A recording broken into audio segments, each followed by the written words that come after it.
For students who share a passion for video games, the MSU Texas Esports and Gaming Clubs are bringing them together. The gaming club is more recreational.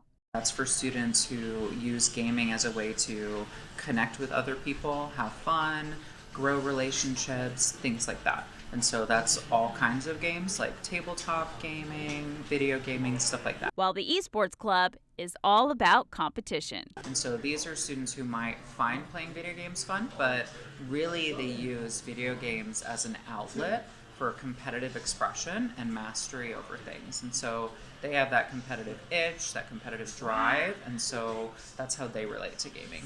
Students must try out for varsity level titles. If they make the team, they're supported with scholarships, professional coaching, jerseys. Their entries are even paid for tournaments. I think universities historically have done a really good job at offering avenues to find yourself in social clubs, rec sports, athletics, but there's been kind of a gap in opportunity for students that are a little bit more nerdy, you know? And so I think us creating spaces for people to find and connect with persons like them, set lofty goals together, and work really hard to reach them is an awesome thing we do.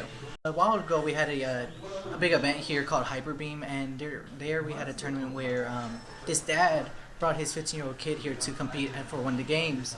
I just think just knowing that there's support and there's a field and something that somebody can love doing, like as a hobby, that they can transform into like something that's beneficial to them down the line. I think it's just so important, just so nice to have. Competitively supported titles include Rocket League, Smash Brothers, Apex Legends, Valorant, and Overwatch 2. You learn a lot of things, honestly. It's even like sports, like when you play football or anything, like you learn life things.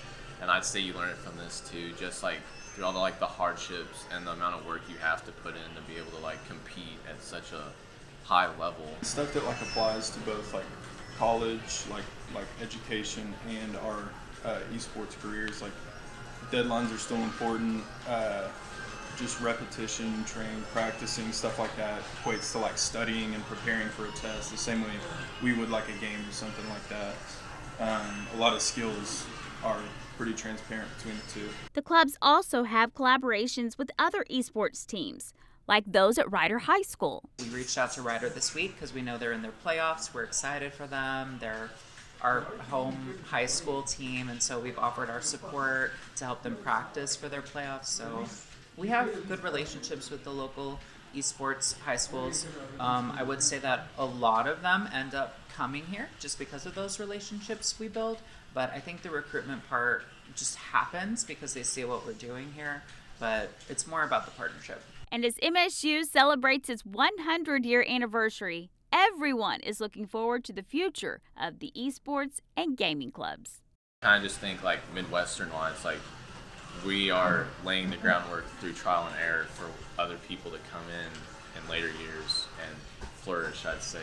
I feel like the centennial marks a moment for us to really reflect on where we've been, but more importantly, where we're going as an institution.